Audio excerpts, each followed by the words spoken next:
ሰበብ እየፈለክና ምክንያት እየፈለክ ወይም ደግሞ እሷን የምታገኝበት መንገድ እየፈለክ ይሄ ነገር ተገቢ ነው ብዬ አላስብም። ሉሊን ማግኘት የምትችልበት ቦታ እዚህ ነው። ቤት መሄድ ዩቲዩብ ቻናሌ ቤተሰቦች እንዴት ናችሁ? ደህና ናችሁልኝ? የኔ ወዶች እኔ ደህና ነኝ፣ እግዚአብሔር የተመሰገነ ይሁን። ትላንትና ሄርሜላና ሩታ አብርሃምና ኤፋ ማለት የተፈጠረውን ነገር እውነት ለመናገር በጣም የሚያበሳጭ ነገር ሰርተዋል ብዬ ነው ማስበው እነ ኤፋና ሩታ። የምሬን ነው፣ የማይደረግ ነገር ነው ያደረጉት።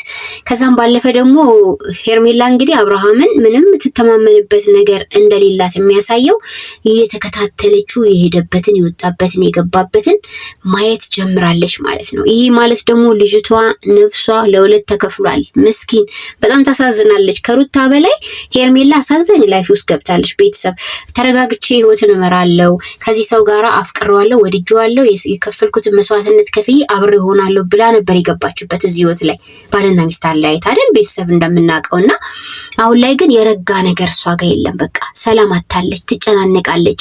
ከሄርሜላ ነገር ውስጥ የምታዩት ነገር ፍራቻ ነው፣ የምታዩት ነገር ጭንቀት ነው። ገና ለገና ሩታ ጋር ሄደ ማለት ሩታና እሱ መካከል ነገር ይፈጠራል፣ ወደ ሩታ ተመልሶ ይገለበጣል የሚለው ነገር ስትረስ አለባት። አያችሁ ሩታን በጣም ነው የምትፈራት ሄርሜላ። ባይዘው ቤተሰብ ከዚህ ፊትም እኔ ብያችኋለሁ። በቃ በሩታ የሆነ የምትሰጋው ነገር አለ። ሩታ መልስ አብርሃምን የራሷ የምታረግ ይመስላታል። ይህን የስጋት ህይወት ያመጣው ደግሞ በሁለት ጥንዶች መካከል ገብታ አለያይታ ያንን ሰው ወደ ራሷ ማረጓ ነው ዋጋ እያስከፈላት ያለው። ለዚህ ነው እኛ እኮ ሄርሜላን ተይ ይሄ ህይወት አያዋጣሽም ከልጆቹ ህይወት ውጪ እያልን ስንወቅሳት የነበረው። ያልተለያዩ ምንም በመካከላቸው ጸብ ቢፈጠርም ፍቺውን ላይ ያላደረጉ ባልና ሚስት መካከል ገብታ ነው ይሄንን ህይወት የጀመረችው። ያኔ እቺ ነገር ሁሌም ቢሆን እንዳትረሳ ቤተሰብ፣ እኔ መርሳት ስለማልችል ነው። ስለዚህ ይሄ ምን አስከተለባት? ሁልጊዜም ቢሆን እንዳትረጋጋ፣ በአብርሃም ተማምና እርግጥ ብላ እንዳትኖር አድርጓታል። አፏ ላይ ባሌ ነው ትላለች፣ ግን ደግሞ በሱ ላይ ጥርጣሬ አላት፣ በሱ ላይ ስጋት አላት። እንዴት ነው በአንድ ጊዜ ይህንን ነገር ቆማ ያየቻቸው? ኤፋን፣ ልዑሌንና አብርሃምን፣ ሩታን ነው። ምን እዛ ጋር የተፈጠረ ነገር የለም አይደል? ሩታና አብርሃምን ብቻቸውን ብታገኛቸው ምን ልትሆን ነው? በቃ እኔ ደግሞ ማስበው እሱን ነው። ያኔ ምን ልትሆን ጨርቋን ጥላ ታብድ ነበር ማለት ነው። በአንድ ጊዜ እኔ አንተን አላምንህም ብላው ሀሳቧን እስክትገልጽለት የደረሰችበት ምክንያት በአብርሃም ምንም አይነት መተማመን እንደሌላት ነው የሚያሳየው። ኤኒዌይስ ወደ ቁም ነገሩ ስንገባ ትላንትና በተለቀቀው ቪዲዮ ላይ ሩታ የሰራችው ኤፋ የሰራው ስራ በጣም ስህተት ነው። እንዴት ብትሉ ምንድነው ግዴታ አብርሃምን አስደንግጦ በማምጣት የሚገኘው ነገር ጸብ ሳያውቁት ቀርተው ነው። እንደሚጣሉ ያውቁም ቤተሰብ። አብርሃም ምን ያህል አግሬሲቭ እንደሆነ ያውቃሉ። ሲበሳጭ እንዴት እንደሚሆን ያውቃሉ። በትንሽ ነገር ቶሎ ነገሮችን ማካበድ እንደሚወድ ያውቃሉ። መኪና መያዝ እኮ ከባድ ነው ቤተሰብ በዚህ ጊዜ አይደለ? መኪና ስትነዱ የተረጋጋችሁ እንቅልፋችሁን በአግባቡ የተኛችሁ መሆን አለባችሁ። ምክንያቱም አንደኛ ለሰው ህይወት አደጋ እንዳትፈጥሩ፣ የራሳችሁን ህይወት አደጋ ውስጥ እንዳይገባ፣ መኪና ግጭት እንዳይፈጠር፣ አደጋ እንዳይፈጠር የሰው ልጅ በተለይ ደግሞ ሾፌር የሆነ መኪና የሚይዝ ሰው ማንም ሰው ጥሩ እንቅልፍ መተኛት እና ሰላም ያስፈልገዋል። ይሄ አቴንሽን መሆን የለበትም። ሩታ ግን የረሳችው ይሁን አውቃም ይሁን ሳታቅም ብቻ ግን አላቅም ከኤፋ ጋር እንደዚህ አይነት ምክክር በምታረግበት ሰዓት እንዴ ኤፋ ይሄ ልጅ መኪና ይዛል እኮ ይሄን አይዲያ ትተን በኖርማል ብንጠራውስ ብላ ሐሳብ ማምጣት ነበረባት። ሩታ እንኳን እንደዛ ባሳባት ታመጣ ኤፋ ማሰብ አለበት ለወንድሙ አይደለ? ይፈልግ አብርሃም ብዙ ጥፋቶች ያጠፋ ሰው ቢሆንም እንደ ሰው ግን ያው ሰው አይደለ? ወንድምም ነው ደግሞ ለኤፋ ማሰብ አለበት ለወንድሙ ብዬ ነው ማምነው። ሩታም ደግሞ የልጅሽ አባት ነው። የልጅሽ አባት አንድ ነገር ነገ ቢሆን የዘላለም ጸጸት ነው የሚሆንብሽ። መኪና እየነዱ ብዙ አደጋ እያደረሱ ህይወታቸው መስቀልቅል ያለ ህይወታቸውን ያጡ ብዙ ወገኖቻችን ስላሉ በዛ ልክ ምንም ሳይፈጠር ምንም ነገር ሳይኖር አሯሩጠሽ እንደዛ ካልበሽ ስታመጩ በእግሩ አይደለም እየመጣ ያለው። በእግርም እኮ ሰው ሊወድቅ ይችላል፣ የሆነ ነገር ሊያጋጥመው ይችላል። መኪና መንገድ ሲያቋርጥ አደጋ ሊያጋጥመው ይችላል። እግዚአብሔር ይሰውራል ከዚህ። ይሄን ከሪስክ ውስጥ አስገቡና ወገኖቼ ማለት ነው ለሌሎቻችሁ ትምህርት ይሁን። እንደዚህ አይነት ነገር እንዳትሞክሩት ማለት ነው። የምሬን ነው። ትምህርት ሰተን እንለፍ በዛው። ግን እነ ሩታ ስህተት ሰርተዋል። አብርሃምን ይቅርታ መጠየቅ አለባቸው። በእርግጥ የዛኑ ሰዓት ይቅርታ ብለዋለች። እሱ እንደዛ ሲናደድ ወዶ አይደለም፣ ማካበድም አይደለም። አደጋ ይፈጠራል። መኪና የሚይዝ ሰው ብዙ ነገር ያጋጥመዋል። ደንግጦ እንደመጣ ያስታውቃልና በዛ ሰዓት ይቅርታ ቢሉትም እሱ እንግዲህ በጣም ተበሳጭቷል። በዛ ላይ ድንገት ያው ሄርሜላ ከኋላው ተከትላ ገብታለች። አብሮ በአንድ መኪና የመጡ ነው የሚመስሉት ቤተሰብ። ወዲያው እሱን ተከትላ ነው የገባችው፣ ወዲያው ማለት ነው። እና የተፈጠረው ነገር በጣም ነበር የሚደብረው። እንግዲህ ሩታም በዚህ ልክ አታካብድ ስትለው ነበረ። በአንቺ ቦታ አንቺ ብትሆኝም ትናደጃለሽ፣ ትበሳጫለሽ። ጉዳዩ ከባድ ነው። ይሄ ነገር ዝም ብሎ የሚታለፍ ወይም ደግሞ ኖርማል ነው ምንድነው አብርሃም የሚያካብደው ብለን ማለፍ አንችልም። ምክንያቱም የህይወት ጉዳይ ነው። ህይወት መኪና የሚይዘው እኮ ህይወቱን በእጁ ጨብጦ የሌሎችንም ህይወት ኃላፊነት ኖሮበት ነው መኪና ሲይዝ። ስለዚህ ስህተትን የሰራችሁት ይሄ ምንም አያጠራጥርም። ሲቀጥል ደግሞ ያው ሄርሜላ እንግዲህ ምንም ጊዜም ቢሆን ተጠራጥራ ተጨናንቃ እንደምትኖር ቀድመንም ተናግረናል። ቤተሰብ በሰው ህይወት መሀል የገባ ሰው ሰላም አይኖረውም። ከምንም በላይ እናንተ ስትኖሩ ሰላም ኖሯችሁ ስትኖሩ ነው ደስ የሚለው። የሆነ ሰዓት ላይ ስጋት እየሆነባችሁ የምትኖሩት ህይወት እኮ ህይወት አይደለም። በቃ አሁን እኮ ሄርሜላ ከስንት አንድ በቃ ስጋት ውስጥ ነው ያለችው ማለት ነው። አብርሃም ሄዶ ልጁን ባየ ቁጥር፣ አብርሃም እዛ ቤት በተገኘ ቁጥር እሷ ስጋት አለባት። ሜቢ በመሀል የተፈጠሩ በሩታና በሱ መካከልም ብዙ ነገሮች ስለተፈጠሩ ያም ደግሞ ይፈጠራል የሚል ፍራቻም ስላላት ነው። አንድ ሁለተኛ ደግሞ ምንድን ያለችው ሰምታችኋል አይደለ? በተለያዩ በፊት ጥንድ ወይም ጓደኛ በነበሩ ሰዎች መካከል መቀራረብ ጥሩ አይደለም ብላለች። እኔም አምንበታለሁ።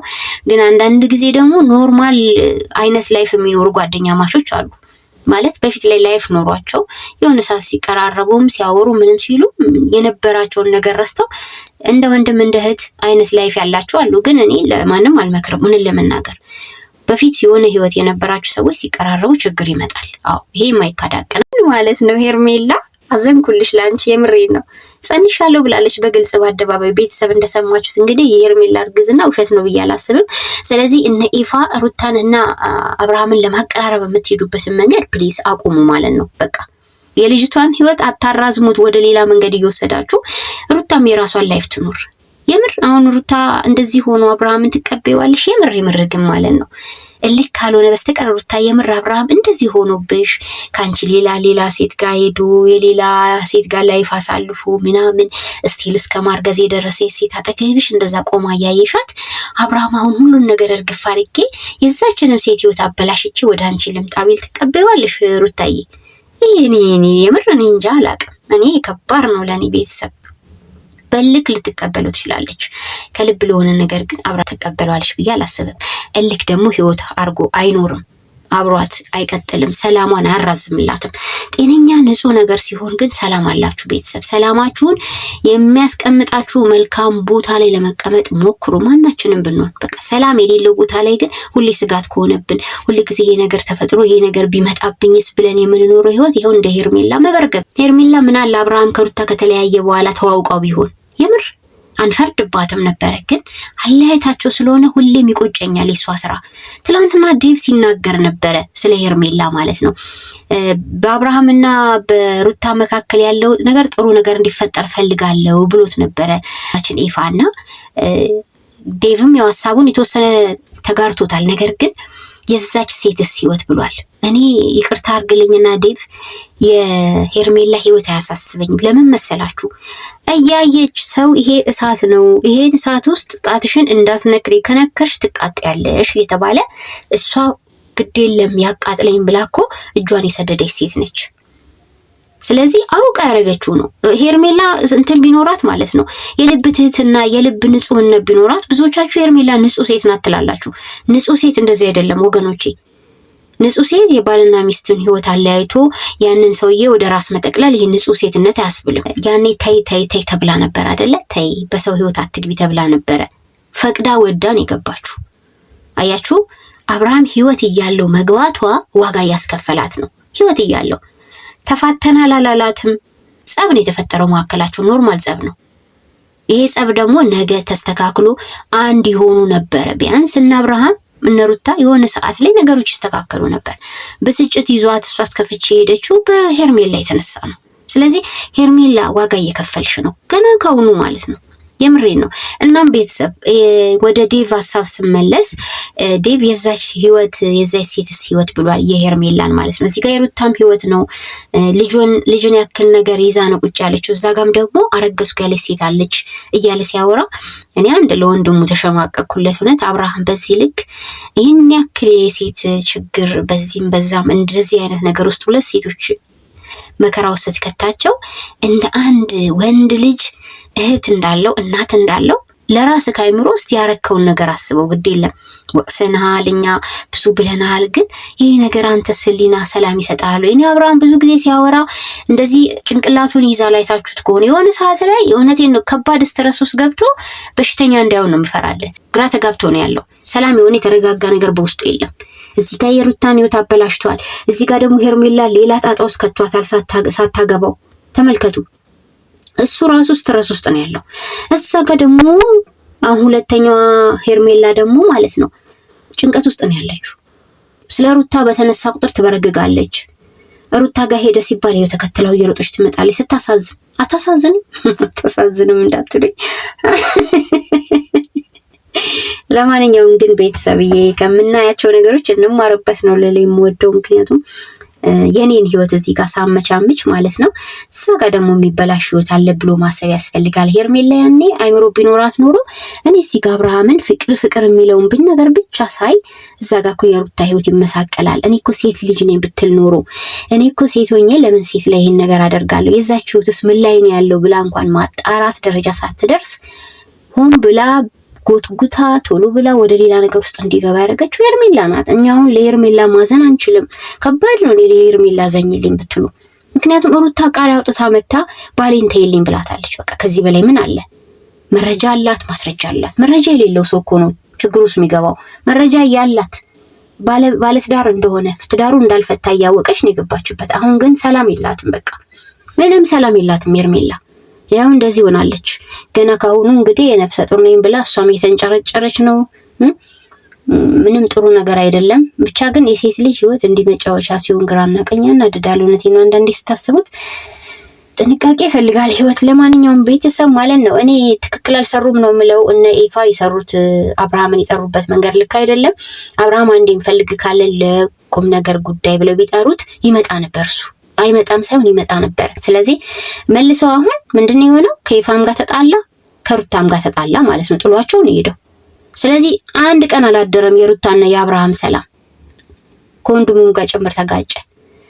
ስለዚህ ብጥብጥ የሆኑ ነገሮችን የሚያስነሱ ነገሮችን ብትሩቁ ይሻላል ነው የምለው እኔ ለነ ሩታ። አንዳንዴ የምታረጉትን ነገር ቀድማችሁ አስቡበት። ሩታ በቀደም አንዴ ከመቁረጥ 10 ጊዜ ለካ የሚል ቃል ተናግረሽ ነበር። ታዲያ ይህን ነገር በተግባር ለማድረግ መሞከር ነው የሚያስፈልገው። ሳታስቡት የሆነ ነገር ውስጥ ገቡና ብዙ ዋጋ ያስከፍላችኋል። ሰላማችሁ ይብዛልኝ ቤተሰብ።